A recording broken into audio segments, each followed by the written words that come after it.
ಕಾಂಗ್ರೆಸ್ ಹಾಗೂ ಬಿಜೆಪಿ ನಾಯಕರ ಮಧ್ಯೆ ಪರಿಹಾರ ಪಾಲಿಟಿಕ್ಸ್. ಸಿಎಂ ವೈಮಾನಿಕ ಸಮೀಕ್ಷೆ ಟೀಕಿಸಿದ್ದಕ್ಕೆ ಕಾಂಗ್ರೆಸ್ನಿಂದ ತಿರುಗೇಟು ನೀಡಿದ್ದು ಬಿಜೆಪಿ ಹಾಗೂ ಕಾಂಗ್ರೆಸ್ ನಾಯಕರ ಮಧ್ಯೆ ಭಾರೀ ವಾಕ್ಸಮರ ನಡೆದಿದೆ. ನನ್ನ ಎರಡು ಪ್ರಶ್ನೆಗಳು ಮುಖ್ಯಮಂತ್ರಿಗೆ. ವೈಮಾನಿಕ ಸಮೀಕ್ಷೆ ಹೋಗ್ತಾ ಇದ್ದೀರಲ್ಲ, ರಸ್ತೆಗಳೆಲ್ಲ ಹಾಳಾಗಿ ಗುಂಡಿ ಬಿದ್ದಿದೆ ಅಂತ ದಿನನಿತ್ಯ ಮಾಧ್ಯಮದಲ್ಲಿ ಜನ ಚೀಮಾರಿ ಆಗ್ತಾವ್ರಲ್ಲ, ಇಡೀ ದೇಶದ ಪ್ರಪಂಚದ ಸುದ್ದಿಯಾಗಿದೆಯಲ್ಲ, ಅದನ್ನು ಅವಾಯ್ಡ್ ಮಾಡೋಕ್ಕೋಸ್ಕರ ಹೆಲಿಕಾಪ್ಟರಲ್ಲಿ ಹೋಗ್ತಾ ಇದ್ದೀರಾ. ನೀವು ರಸ್ತೆಯಲ್ಲಿ ಹೋದ್ರೆ ಜನ ನಿಮಗೆ ಗೆರವ್ ಹಾಕಬೇಕು, ಗೆರವ್ ಹಾಕ್ತಾರೆ ಅನ್ನೋ ಭೀತಿಯಿಂದ ವೈಮಾನಿಕ ಸಮೀಕ್ಷೆಗೆ ಹೋಗ್ತಾ ಇದ್ದೀರಾ. ರಾಜ್ಯದ ಜನತೆಗೆ ಉತ್ತರ ಕೊಡಬೇಕು. ಜಾನುವಾರುಗಳು ಲಾಸ್ ಆಗಿದ್ರೆ ಅವ್ರಿಗೆ ಪರಿಹಾರ ಹೆಂಗೆ ಕೊಡ್ತೀರಾ, ಅದ್ರ ಬಗ್ಗೆ ಯೋಚನೆ ಮಾಡೋದು.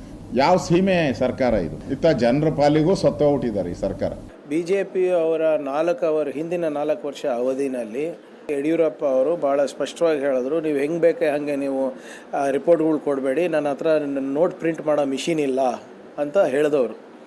ಹೋದ ಬಾರಿ ಯಡಿಯೂರಪ್ಪನವರು ರೈತರಿಗೂ ಭೇಟಿಯಾಗಿಲ್ಲ, ಅಧಿಕಾರಿಗಳಿಗೂ ಭೇಟಿಯಾಗಿಲ್ಲ, ಹಾಗೇ ಹೋದರು. ಸೊ ಅವರಿಂದ ನಾವು ಏನು ಪಾಠ ಕಲಿಯೋದಿಲ್ಲ. ಅರೆ ಅವರೇ ಪೂಜೆ ಅಪ್ಪಾಜಿನೇ ತಾನೇ ಹೇಳಿದ್ದು ನೋಟ್ ಛಪಾಸೋ ಮಿಷಿನ್ ಇಲ್ಲ ಅಂತ. ತೆರಿಗೆ ನಮ್ಮದು, GST ಪಾವತಿ ಮಾಡ್ತಾ ಇರೋದು ನಾವು. ಏನು ನಿಮ್ಮ IT ಏನು ಎಕ್ಸ್ಪೋರ್ಟ್ಸ್ನಲ್ಲಿ 4.5 ಲಕ್ಷ ಕೊಡ್ತಾ ಇರೋದು ನಾವು.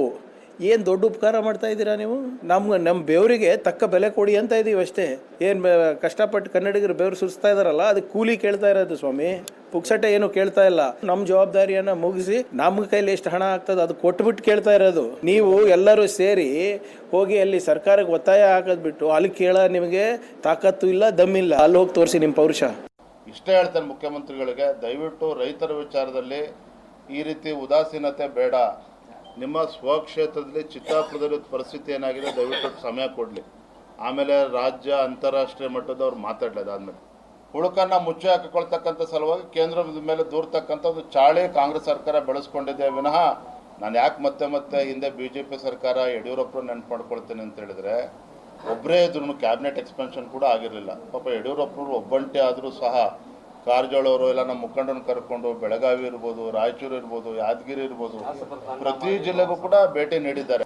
ಕನಿಷ್ಠ 25-30 ಸಾವಿರ ರೂಪಾಯಿ ಒಂದು ಎಕರೆಗೆ ಇವತ್ತು ಪರಿಹಾರವನ್ನು ಕೊಡಲೇಬೇಕಾಗ್ತದೆ. ಅಂಥ ಪರಿಸ್ಥಿತಿ ನಿರ್ಮಾಣ ಆಗಿದೆ. ವಿರೋಧ ಪಕ್ಷದವರು ಸರ್ಕಾರ ಮಲಗಿದೆ ಅಂತ ಹೇಳೋರಲ್ಲ, ನಿಜವಾದ ಮಲಗಿದವರು ವಿರೋಧ ಪಕ್ಷದವರು ಈಗ ಎದ್ದಿದ್ದಾರೆ. ನಾವು ಆಲೇ 1 ತಿಂಗಳಿಂದ ಈ ಪ್ರಕ್ರಿಯೆ ನಡೀತಾ ಇದೆ. ಎಲ್ಲೆಲ್ಲಿ ಡ್ಯಾಮೇಜ್ ಆಗಿದೆ, ಇದು 2ನೇ ಸಲ ಸರ್ವೆ ನಡೀತಾ ಇದೆ, ಜಾಯಿಂಟ್ ಸರ್ವೆ ನಡೀತಾ ಇದೆ. ಅದಾದಮೇಲೆ ಮತ್ತೆ ಮಳೆ ಬಂದು ತುಂಬ ಡ್ಯಾಮೇಜ್ ಆಗಿದೆ, ಪ್ರವಾಹ ಬಂದು ಡ್ಯಾಮೇಜ್ ಆಗಿದೆ. ವೈಮಾನಿಕ ಸಮೀಕ್ಷೆ ಮಾಡಿ ರಿವ್ಯೂ ಮಾಡಿ ಏನು ಪರಿಹಾರ ಯಾವ ರೀತಿ ಯಾವತ್ತು ಯಾವ ಪೊಸಿಷನಲ್ಲಿದೆ, ಯಾವತ್ತಿಂದ ಕೊಡಬಹುದು. ಏನಾಗುತ್ತೆ, ವಿರೋಧ ಪಕ್ಷರು ತೀಟೆ ಮಾಡೋಕ್ಕೋಸ್ಕರ ತೀಟೆ ಮಾಡ್ತೀವಿ, ಮಾತಾಡೋಕ್ಕೋಸ್ಕರ ಮಾತಾಡ್ತೀವಿ ಅಂದರೆ ಏನೂ ಮಾಡೋಕ್ಕಾಗಲ್ಲ. ಮಂತ್ರಿಗಳು ಈ ಫ್ಲಡ್ಡು ಇಂಥ ಸಂದರ್ಭದಲ್ಲಿ ಇದು ಪಿಕ್ಚರ್ ಶೂಟಿಂಗ್ ಥರ ಅಂತ ಅಂದ್ಕೊಂಡ್ಬಿಟ್ಟಿದ್ದಾರೆ. ಇದು ಪಿಕ್ಚರ್ ಶೂಟಿಂಗ್ ಅಲ್ಲ. ಈ ಮೂವಿ ಶೂಟಿಂಗಲ್ಲಿ ಮುಂಚೆ ಎಲ್ಲ ಲೊಕೇಶನ್ ಐಡೆಂಟಿಫೈ ಮಾಡಿ ಆಮೇಲೆ ಅಲ್ಲಿಗೆ ಕ್ಯಾಮ್ರಾಮೆನ್ನೆಲ್ಲ ಕಳಿಸಿ ಅಲ್ಲಿ ಡೈರೆಕ್ಟ್ರು ಡೈಲಾಗು ಎಲ್ಲ ತಯಾರಿ ಮಾಡ್ಕೊಂಡು ಆ್ಯಕ್ಷನ್ ಅಂತಿದ್ದಂಗೆ ಒಂದು ಆ್ಯಕ್ಷನ್ ಮಾಡಿ ಕಟ್ ಅಂತಿದ್ದಂಗೆ ಪ್ಯಾಕ್ ಮಾಡ್ಕೊಂಡು ಬರೋದಲ್ಲ. ಇದಕ್ಕೆ ಸಂವೇದನೆ ಇರಬೇಕು. ಆ ಸಂವೇದನೆ ಇದ್ದಿದ್ದರೆ ಮುಳುಗಿರವಲ್ರಿ, ಒಂದು ಸ್ಪಾಂಟೇನಿಯಸ್ ರಿಯಾಕ್ಷನ್ ಬೇಕಿತ್ತಲ್ಲ. ನನಗನ್ಸುತ್ತೆ ಮುಖ್ಯಮಂತ್ರಿಗಳು 2ನೇ ಬಾರಿ ಮುಖ್ಯಮಂತ್ರಿ ಆದಮೇಲೆ ಸಂವೇದನೆ ಸತ್ತೋಗಿದೆ ಅವ್ರ ಸರ್ಕಾರ.